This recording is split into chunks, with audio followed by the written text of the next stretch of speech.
Hi guys, welcome to the Redflex. Manchester United are back in the title race, and we are going to break this down in a very short spell. It's going to be about 10 minutes. We're going to very quickly analyze what happened, and we're going to discuss, are we actually in the title race? So this is the Redflex, the only channel in the world run by four brothers who all support Manchester United. So I'm joined today by Harris. Welcome, Harris. How are things going? Not bad. Could be better. Could be better if you're top of the league, but we're not. But I'll take it. I'll take it. You never know. You never know. It may happen soon. So let's just delve straight into the match reaction and analyze what we saw. So just before we do that, let's kind of share our thoughts on the lineup. What were your thoughts on the lineup, and in particular, Paul Pogba, who was in the starting 11? Yeah, I said on the previous show, the one which has a blooper in it, by the way. So if you want to watch that, it has a great blooper. It's worth a watch. I'm not gonna tell you what happens in the video, but yeah, watch that video. But anyway, yeah, I predicted it would be the same lineup I played against City. So yeah, I didn't quite get it right, but nearly. I think we had Tellez in me for sure. And yeah, and Fred. I think Fred didn't start either, did he? So yeah, it was, and it was three up top. I thought I was predicting more of a diamond with the two, but yeah, I wasn't too surprised. And to be honest, I thought he played well. I think only once where he kind of gave it away where he didn't need to. Apart from that, he made some really good contributions. So yeah, long may that continue. This is the thing, I think, with United fans. With Paul Pogba, it's a love-hate relationship. When you see him actually perform the way he did for some kind of sections of this match and parts of the match, with that brilliant pass to Martial when he scored, this is what he brings. This is why I've been saying anyway, he needs to be in the starting 11. So this is what he can bring. And that I think that kind of frees up Bruno Fernandes because of that, because more eyes are on Pogba, which means less eyes are on Bruno Fernandes. What's your view on that? Interesting you say that, because yeah, I mean, the issue that we've always had, United fans have had, who are kind of on the fence with Pogba or anti-Pogba, is if he's not performing, then there's no point in him being in the team, in the squad. Sell him, get rid, because he's so inconsistent. You might do it for a few games, you might not. That's not good enough. Get rid. Rather invest your time in someone like Donny van de Beek. And yeah, you just move on. But if he's playing like this, and he has played, to be fair, the last couple of games well, then yeah, I mean, I've got no qualms in saying, yeah, he should be in the team. He brings something different. For me, what was interesting I think today is the first time I can remember where Pogba and Fernandes have played, but it's not been about Fernandes. As in, Fernandes was just here and there doing his thing. He wasn't central in everything we did. It was, a lot of it was going through Pogba. So this is how we kind of imagined. This is how I imagined this partnership to be. Some games it'll be Pogba who kind of takes the lead. Some games it'll be Fernandes. That's not quite worked out. But this is the first time that they've played together, and I thought, you know what, where everybody keeps, oh yeah, we have to have Fernandes. If he doesn't play, we're nothing without Fernandes. I think this game proves that we are something as long as Paul Pogba performs. We are a team who can actually do something. I know with Sheffield United, bottom of the table, winless, all that kind of stuff, but I think it just makes that point. This is why I've been saying since day dot, and I know I've had a bit of kind of resistance from the other three brothers, but I've always kind of maintained he's one of our best players. Even I know there's a very big question mark maybe against his desire to stay at Manchester United. I think it's quite clear maybe he's going to leave at the end of the season, but maybe that conversation that they had, the heart-to-heart that they had last week, maybe the conversation was, you give 100% and we will give you your move. So I think that's probably the conversation that's happened. And this is why we've seen a new version of Paul Pogba, which is the version that I was referring to many, many weeks ago, which is the lockdown partnership between Bruno Fernandes and Paul Pogba, which was very fruitful for us. So let's just kind of look into some kind of situations during the match and how we felt. So what did you feel about the error made by Dean Henderson. I think it was I think a contributing factor was also Harry Maguire's pass. It wasn't the greatest of passes in that area. But what was your view on it? No, I'm not going to be critical of Maguire. I mean, came to him, there wasn't a pass to the left, so he just passed it back. He should have cleared it first time. For me, there's no error on Harry Maguire's part. This was all Dean Henderson, I'm afraid. Look, it happens, doesn't it? I mean, it didn't cost us. It didn't affect his confidence. It's a learning curve for him. You know, it's not repeated. You know, it shouldn't knock his confidence. You know, these things happen. I know if it was David De Gea, it would have been just blown out of all proportion. You know, it's another mistake, blah, blah, blah.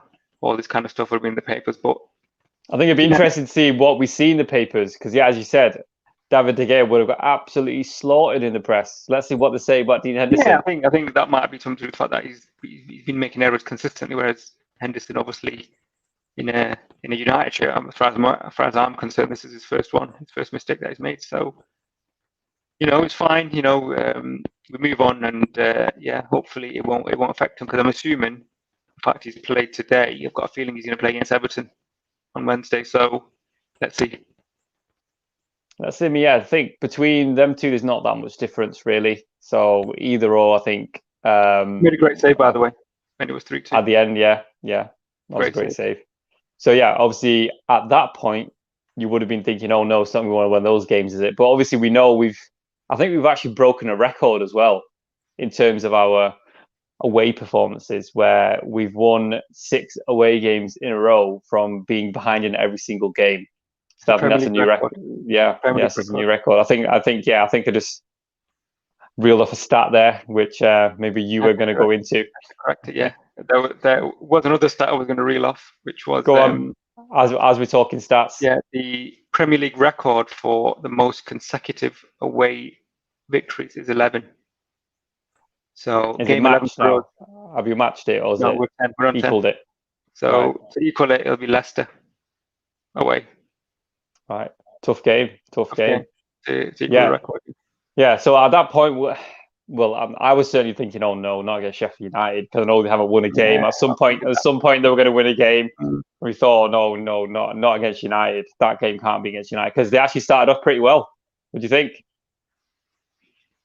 Yeah, obviously, if you score within 3 minutes, it can bring you confidence. You know, I know the commentators kept, were saying, oh, United haven't done anything for 30 minutes, but it's a bit of a shell shock, isn't it? You don't expect your goalie Henderson to make that kind of error. You need time just to kind of get yourself together, find out your patterns of play and how you're gonna kind of like go about it. So for me, I wasn't too concerned after 15-20 minutes. We weren't at the races. I knew that once we started playing, the chances would come. Yeah, I think any other season, I think we'd be more concerned about going 1-0 down away from home. But this season seems to work for us. I think we need to concede before we start playing for some reason. It's really strange. There was a stat. Was it before lockdown? It might have been, or was it even all of last season, that I think we'd only, was it won one game or hadn't won a game when we fell behind?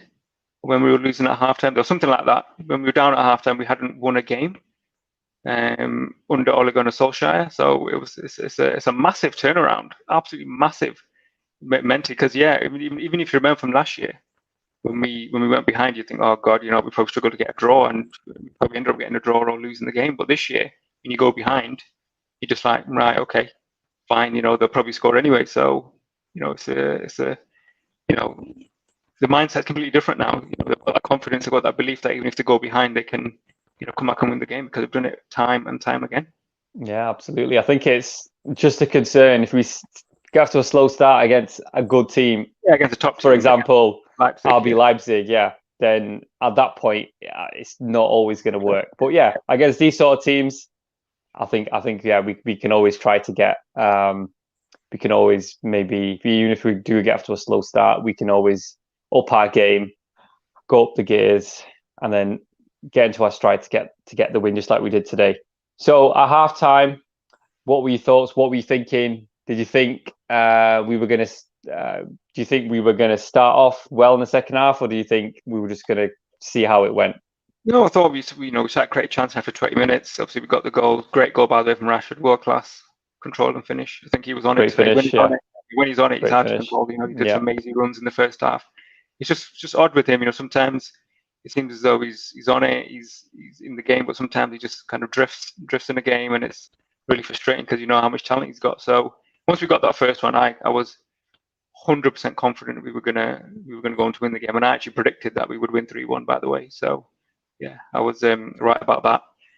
Yeah, it's half time. I was happy. 2-1. Game was comfortable. I didn't see it being anything but a win for United.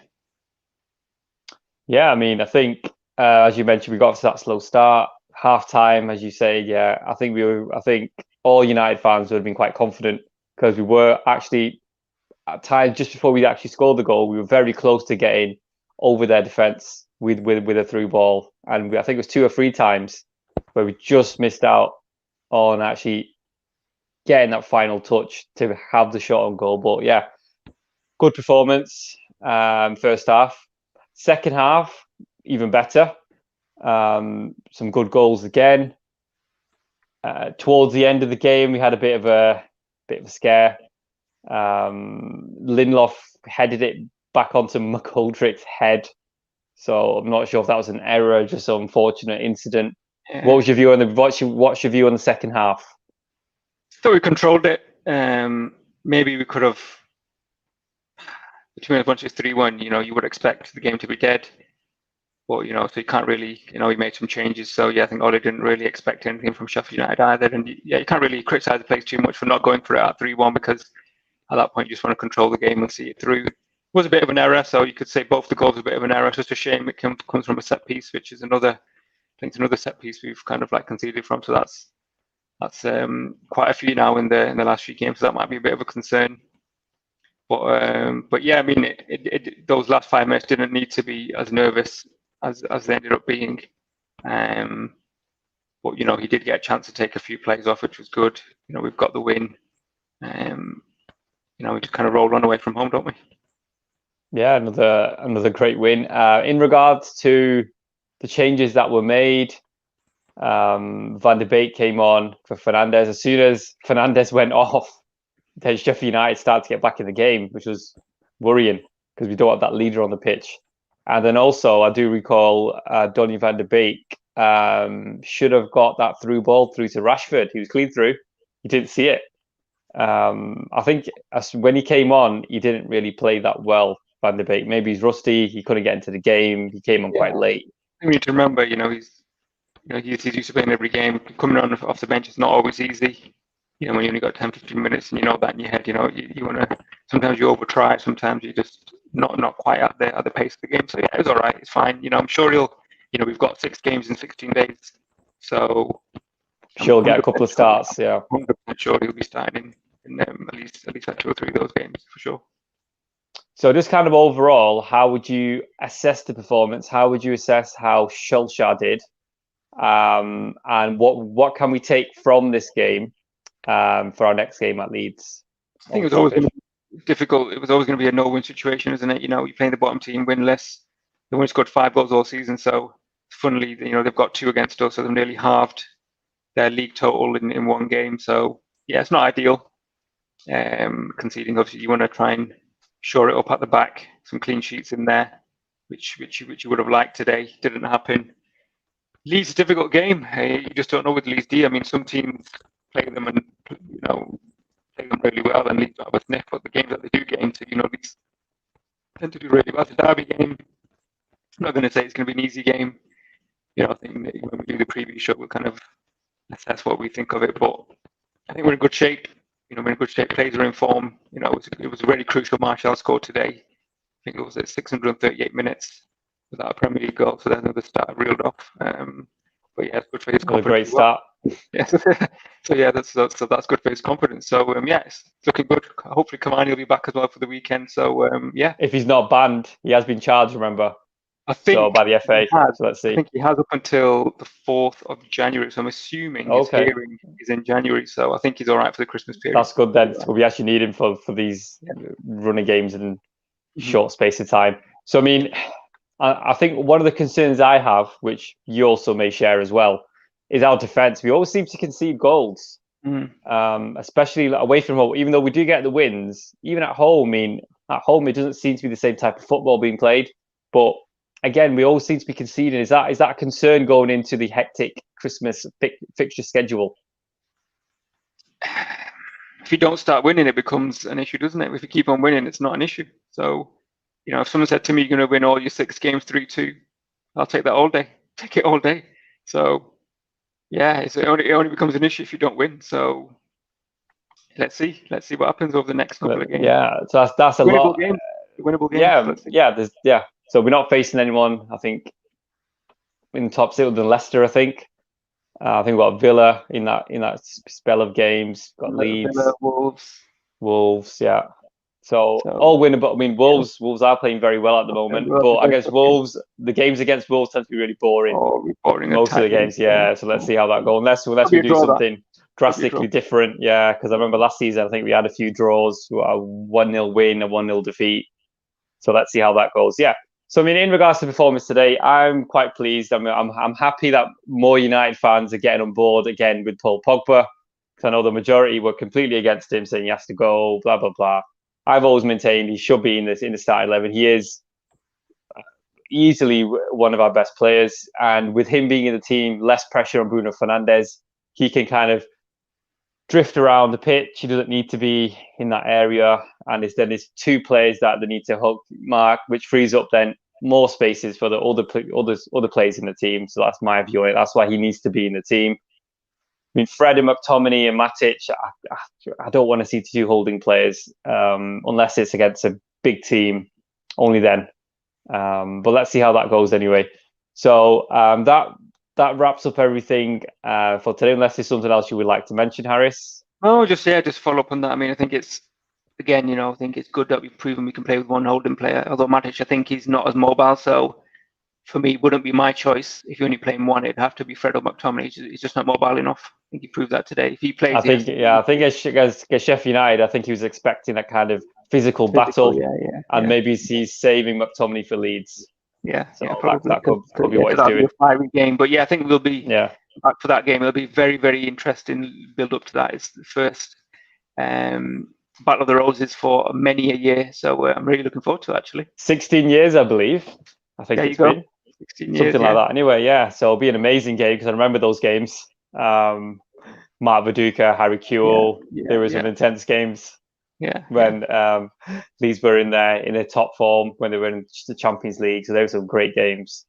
So yeah, that wraps up everything for today. Thank you for watching. And if you haven't subscribed yet to the Redflex, please do so. We are on Instagram as well, so you can please follow us on Instagram. As you can see, all the details, including Twitter, are at the bottom of your screen. We are also live on Twitch, so we will be adding that to our screen layout as well.